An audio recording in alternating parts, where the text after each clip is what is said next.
Assalamualaikum warahmatullahi wabarakatuh. Apa kabar teman-teman sekalian? Semoga sehat dan selalu dilindungi oleh Tuhan Yang Maha Kuasa. Oke, baik teman-teman, di video kali ini aku ingin menceritakan sebuah pengalaman aku di desa terpencil yang ada di dalam hutan. Ini pengalaman horor pastinya. Ya karena memang juga sulit dinalarin. Maksudnya ya kejadian-kejadiannya itu janggal sekali teman-teman. Oke, ini aku akan ceritakan dari awal kenapa aku bisa di dalam desa itu. Jadi begini ceritanya. Jadi desa itu namanya Desa Gajah Metah. Desa itu terletak di Aceh Timur, Kecamatan Sungai Raya. Jadi di persimpangan Jalan Medan Banda Aceh itu, kita dari simpang Sungai Raya itu kita belok ke kiri, mungkin sekitar 7 kilometer kita masuk ke dalam desa tersebut. Kenapa aku bisa ke sana? Sekitar 2 minggu yang lalu, itu di hari Rabu. Jadi ada relawan Aceh Mengajar yang mengabdi di sana. Jadi mereka mengabdi untuk ya pendidikan lah, mengajarkan anak-anak desa terpencil di sana. Tapi mereka sudah 10 hari di sana dan aku ke sana itu mereka hari terakhirnya, besoknya mereka mau pulang. Jadi ya aku datang sana untuk mendokumentasikan kegiatan-kegiatan terakhir mereka di sana. Dan itu kita berempat. Jadi rencananya aku itu mau ngecamp di sana. Jadi kita memang nggak berencana untuk tinggal di rumah warga di sana. Kita juga bawa tenda, bawa matras, terus logistik kita juga kita bawa. Memang rencana kita untuk ngecamp di sana. Jadi kita berangkat sekitar jam setengah 8 lah. Setengah 8 pagi kita mulai berangkat 4 orang ini. Karena ada nanti teman kita 4 orang juga yang menyusul. Itu 2 cewek, 2 cowok. Tapi mereka tidak untuk ngecamp. Mereka hanya untuk melihat kegiatan relawan yang ada di sana. Jadi memang nggak rencana ngecamp, yang ngecamp itu hanya 4 orang saja. Ya udah, yang ngecamp ini kita berempat, kita berangkat itu jam setengah 8, sampai sana sekitar jam setengah 10 atau jam 10-an kalau nggak salah ya. Jadi memang dari Aceh Tamiang ke Aceh Timur ke Sungai Raya dan masuk ke dalam itu, masuk ke dalam desa Gajah Mata itu sekitar mungkin 1,5 jam paling cepat, 2 jam paling lama. Terus kita udah sampai di sana, kita duduk di salah satu rumah warga, kita berbincang-bincang, terus kita berangkat untuk ketemu dengan Pak Geci. Pak Geci itu kepala desa yang ada di sana. Tapi karena di Aceh mereka manggilnya Pak Geci, kepala desa. Kita pergi ke rumah kepala desa, ke rumah Pak Geci, kita berbincang-bincang dengan Pak Geci.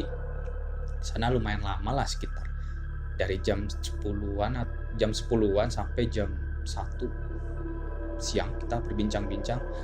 Pak Geci ya banyak cerita tentang desa mereka. Sebenarnya desa mereka itu tidak sedalam itu. Dulu desa mereka itu berada di dalam perkebunan. Karena memang masuk ke dalam desa Gajah Mata itu, kita melewati beberapa desa, terus ada perkebunan kelapa sawit yang sudah lama, yang sudah tua. Terus kita lewat dari perkebunan itu, yang perkebunan itu menurut saya lumayan luas, besar. Terus baru masuk hutan, terus kita masuk ke dalam desa Gajah Mata. Dan desa Gajah Mata itu memang benar-benar di tengah-tengah hutan, di belakang kebun kelapa sawit. Jadi sebenarnya desa itu tidak sedalam itu. Jadi ada permasalahan yang mungkin tidak bisa aku ceritakan di sini karena terlalu wow ceritanya. Jadi aku tidak bisa menceritakannya. Tapi kalau teman-teman minta, nanti sewaktu-waktu aku akan ceritakan.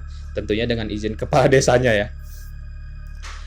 Dia menceritakan bagaimana desa tersebut. Akhirnya ya mau nggak mau mereka harus masuk lebih ke dalam lagi, ke dalam desa tersebut. Dan desa tersebut teman-teman memang tidak ada listrik ya.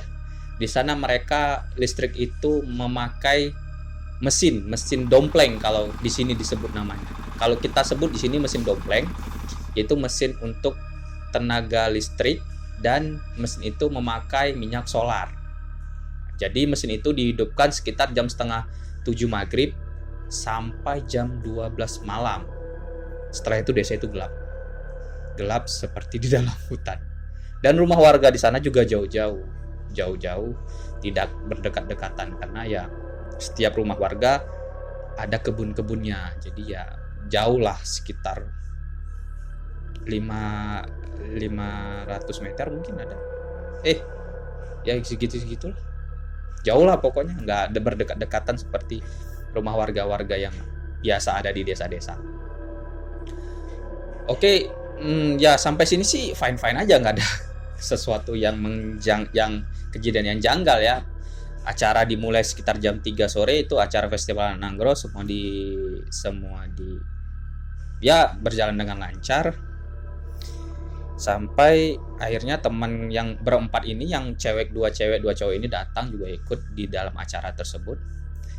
Dan malamnya itu ada acara perpisahan relawan. Jadi rencana yang 4 teman yang nggak mau ngecamp tadi ini, sore mereka pulang. Tapi karena mereka ingin juga ikut ke dalam acara tersebut, acara perpisahan tersebut, jadi mereka memutuskan untuk pulang setelah acara tersebut. Nah ini dia, ketika acara malam selesai mungkin jam 9:30 kalau nggak salah, 9:30 malam acara sudah selesai. Satu temanku yang perempuan ini, yang nggak mau ngecamp ini, yang nggak berencana ngecamp ini, sakit. Jadi dia sakit lambung, asam lambungnya itu kumat, jadi dia gak bisa pulang. Otomatis mereka berempat juga gak pulang. Yaudahlah, setelah acara itu temanku yang sakit ini dibawa ke salah satu rumah warga yang dekat dengan dia, karena dia juga pernah mengabdi di situ. Jadi dia dekatlah dengan warga di situ, salah satu warga di situ. Dia beristirahat di situ. Dan sini mulai janggal ya men. Ini yang diceritakan temanku ya, karena waktu kejadian itu aku pergi ke rumah Pak Geci, rumah kepala desa, untuk mengambil alat-alat kamera, karena aku juga ngecas kan, baterai habis, listrik nggak ada siang, otomatis maghrib baru dihidupin listrik itu tadi, dengan mesin yang untuk menghidupkan listrik tadi gitu kan. Jadi ya aku ngecas di situ. Malamnya aku langsung ke rumah kepala desa. Jadi aku nggak tahu nih kejadian di sana. Jadi ini ceritain temanku. Jadi si temanku yang sakit ini itu kesakitan parah men, sampai nangis-nangis katanya. Itu kesakitan parah, kayak bukan sakit lambung. Sakit apa tuh? Jadi kan panik, warga panik. Dipanggillah kepala desa, Pak Geci datang ngobatin. Rupanya Pak Geci ini bisa ngobatin. Rupanya teman-teman kan yang laki ini penasaran nih, sakit kok nangis-nangis, merintih kesakitan kan gitu, karena nggak pernah seperti itu mungkin ya. Jadi teman-teman pada nengokin yang laki. Terus Pak Geci bilang, jangan di pintu, nanti kena ke kamu. Waduh, udah gak beres sakit. Jadi Pak Geci itu kayak ngeluarin sesuatu yang ada di dalam tubuh temanku yang sakit ini.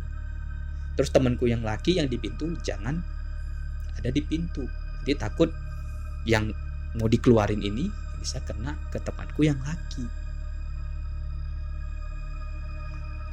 Udah dikeluarin lah sama Pak Geci, udah sembuh, aman, gak sakit lagi.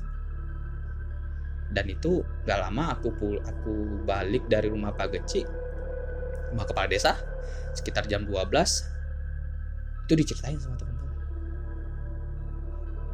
Ya biar kita biasa aja, karena pikir ya oke, biasa aja. Terus Pak Geci bilang gini sama kami, kalian memang mau ngecamp? Iya Pak, kami mau ngecamp. Udah lihat juga tadi di atas, bagus viewnya, besar. Terus Pak Geci ngomongnya gini, nah nanti kalau misalnya ngecamp ada dengar suara apa-apa, biasa aja, jangan hiraukan. Suara apa? Bingung juga kan kita.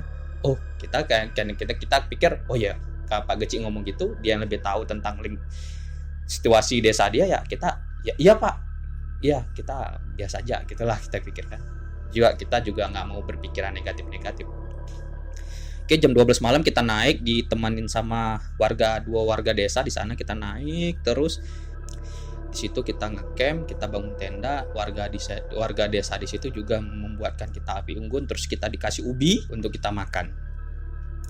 Setelah itu ya kita bangun tenda. Ya di situ angin kencang men, karena memang situasi cuaca juga mendung, memang mau hujan. Jadi angin kencang, ya mohon pohon-pohon di daerah situ memang berbunyi angin, suara alam lah, suara hewan alam, suara alam Di malam hari lah, hewan-hewan ya mungkin monyet atau beruk, kita nggak tahu. Suaranya juga lumayan tidak menakutkan, tapi memang kita tahu itu suara hewan. Terus suara pohon yang ribut kena angin, suara ranting-ranting yang ribut kena angin. Gak lama hujan, kita masuk ke dalam tenda. Nah, waktu kita ngecamp itu nggak ada kejanggalan sama sekali, aman-aman aja, kayak ya aman, tidak ada apa-apa gitu, seperti ngecamp pada biasanya. Ya nggak pada biasa, memang aman sekali sih, memang nggak ada terjadi apapun. Hingga seketika itu terjadi mau subuh, jam 5 pagi. Jadi ceritanya Surya, satu temanku namanya Surya, itu kebelet BAB. Dan dia udah gak tahan lagi. Dia udah tahan dari malam. Dan dia gak mau buang, dia tahan sampai pagi. Dan ternyata dia gak sanggup nahannya. Terakhir dia ngajak aku dong. Terus dia manggil aku, Bang, turun yuk. Kok temenin aku bentar ke bawah, dia mau BAB. Bilang, yaudah ayo. Terus kami turun dengan pencahayaan yang senter handphone, sama ada cahaya lampu dari kameraku. Di situ kami bawa berdua, turun ke WC umum yang ada di balai. Nah, balai ini balai di desa ini tempat sholatnya di situ, sekolahnya di situ. Pokoknya kalau ada acara apapun, desa itu, warga-warga desa itu selalu buat acara itu di balai. Jadi turun nih, sekitar jam 5 pagi kami turun dari tempat camp, turun hingga sampai ke WC umum yang dekat balai. Itu suasananya pasti gelap karena listrik sudah dimatikan sama kepala desa. Jadi memang gelap, hanya ada cahaya bulan doang. Dan itu Surya langsung ngambil air di dalam kali, terus dia masuk ke dalam WC umum, terus dia melakukan BAB ya. Dan aku menunggu di luar sambil nyenter. Menunggu di luar sambil nyenter. Itu asli men, aku kayak uji nyali di situ. Di tengah hutan, gelap, pakai senter doang sendiri, ngelihat. Jadi aku nyenter ke balai, cuman senter, namanya senter handphone ya. Ya flash handphone ya tidak sampai terlalu jauh ke balai. Jadi aku melihat kayak balai itu kan kayak panggung gitu, rumah panggung, kayu, rumah panggung. Kayak ada orang lewat-lewat. Bayangan orang gitu lewat-lewat. Kupikir, wah udah subuh nih, ada warga mau sholat subuh. Mungkin di sini ya sholat subuhnya nggak pakai listrik, udah biasa mungkin warga kan. Itu lewat. Dan suara kayunya itu terdengar, suara rumah panggung kayu. Kalau kita jalan kan bunyi tuh kayu krek, ya itu terdengar. Kupikir, wah ada orang, nggak takut kali, santai aja. Gak lama Surya siap. Kayak mana bang? Langsung naik apa ke balai? Dia bilang ke balai aja Sur, kayaknya di balai ada orang. Aku bilang gitu sama Surya. Oh ya udah kita ke balai aja. Jalan ke balai, Surya di depan, aku di belakang, jalan. Naik tangga balai, di senter. Gak ada orang. Asli. Yang lucunya ketika kami jalan, aku mendengar masih ada orang jalan di balai itu. Oh suaranya ada tuh Sur. Aku bilang sama Surya, sampai di dekat balai kami naik, suaranya hilang. Asli, nggak ada orang. Terus ya udah, kita masih pikir positif thinking aja, pikir mungkin kelihatannya aja gitu ya udah. Terus aku pasang sama Surya gelar tikar, kami tidur di situ. Surya tidur, aku masih duduk. Ngomong-ngomong di loteng ada yang jalan, kayak ada benda, kayak bukan benda, makhluk hidup jalan di loteng. Dan suara loteng itu keras sekali, bunyi gerak. Suara loteng kayak diinjak lah gitu. Terus aku tanya sama Surya, Sur, suara apa? Surya dia mencoba berpikir untuk positif. Dia bilang, suara tikus bang. Oh iya, mungkin. Ya ada juga, aku juga berpikir untuk positif juga ya kan. Terus kita ngobrol. Di bawah ada yang ngomong. Jadi kan rumah tuh panggung tuh, balai tuh panggung. Di bawah ada yang ngomong, kayak orang ngomong, laki. Terus, Sur, dengar orang ngomong? Gak denger bang, kata Surya. Terus aku senter, gak ada orang.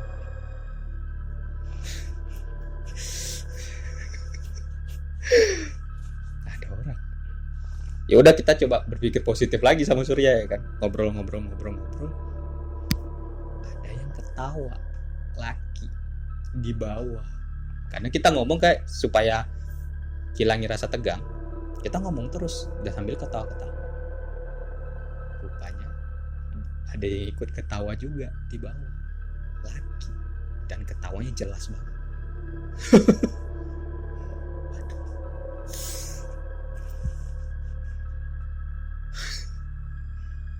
Dan itu aku sempat diam. Terus kan aku nyender tuh. Terus aku juga langsung ikut berbaring sama, ikut tidur juga tuh bareng Surya. Ngobrol. Suara di loteng makin kenceng, makin keras. Gila, amin. Makin keras suara di loteng. Kerubuh aku. Waduh. Kita berpikir tikus nggak mungkin seperti itu. Cuman kita berpikir positif saja di situ. Surya mencoba untuk tidak panik dan aku juga mencoba untuk tidak panik. Jadi kami ya serba salah juga, mau turun ya udah terlanjur. Jadi kita memutuskan untuk menunggu terang, men. Yang lucunya di Gajah Meta terangnya itu lama.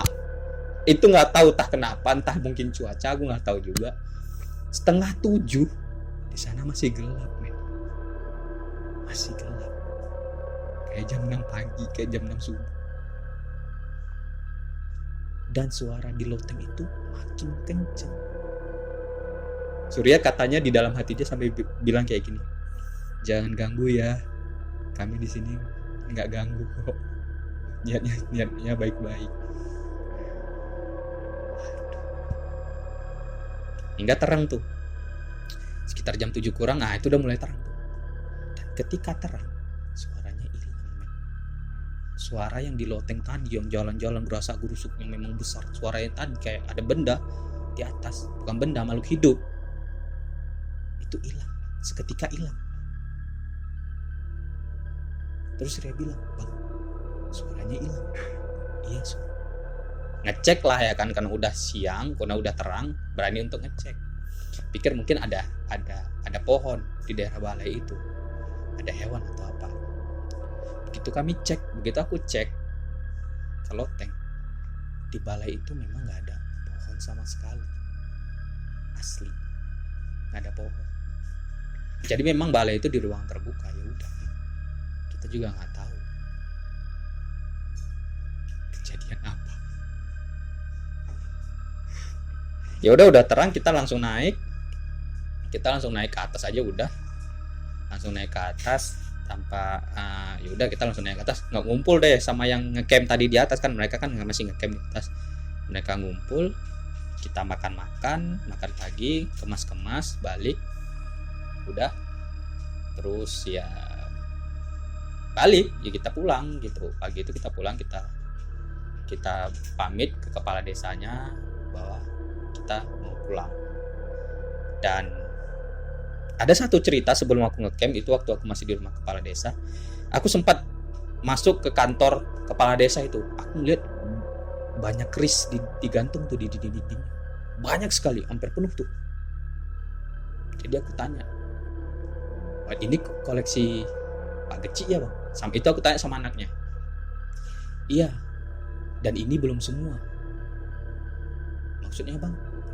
Iya, masih banyak yang pergi, belum pulang. Itu keris pergi, belum pulang. Kapan pulangnya bang? Tanya. Nanti ketika malam 1 Suro atau 1 Muharram, itu kadang mereka pulang semua. Yang belum pulang aja sebanyak itu, yang nggak pergi aja sebanyak itu, mana lagi ngumpul yang pulang yang pergi yang nanti pulang, seberapa banyak. Waduh. Jadi aku tanya, Pak Geci dapatnya dari mana? Dari desa ini. Kadang keris itu terbang, ditangkapin sama kepala desa. Jadi sebenarnya di desa itu banyak juga benda-benda pusaka. Jadi kalau teman-teman yang mau ngambil tuh benda-benda pusaka, kesana aja itu banyak tuh. Mana tahu rezeki bisa ngambil ya kan, keris-keris yang di sana. Jadi memang desa itu banyak misterinya sih teman-teman. Jadi ya banyak memang peninggalan-peninggalan, bahkan katanya Gajah Mada pernah singgah ke sana gitu. Tapi itu nggak tahu juga ya benar atau enggaknya ya. Tapi memang kalau untuk hal-hal mistis itu yang baru aku rasakan, tapi aku belum juga dengar dari warga desa. Mungkin warga desa pernah kejadian seperti apa juga, seperti itu di desa situ. Ya begitu saja sih teman-teman untuk ceritanya. Jadi itulah cerita pengalaman mistis aku, pengalaman horor aku sama Surya dan teman-teman di desa Gajah Meta. Oke teman-teman, mungkin sekian aja ceritanya. Kalau misalnya teman-teman suka, nanti aku akan mau ceritain juga bagaimana aku dulu di masa kampus disukai sama jin wanita dari keturunan kerajaan. Tapi itu nanti deh. Dan sekian dulu deh teman-teman, ini aja cerita yang bisa aku ceritain. Jika teman-teman suka, mohon like, share, komen. Jika teman-teman ingin mau cerita yang lain, cerita mistis yang lain, nanti aku bisa ceritakan. Atau ingin cerita horor yang disukai itu deh, yang disukai jin wanita yang keturunan kerajaan itulah. Yaudah segitu aja teman-teman. Jangan lupa like, share, comment, dan subscribe. Sekali lagi, Assalamualaikum warahmatullahi wabarakatuh.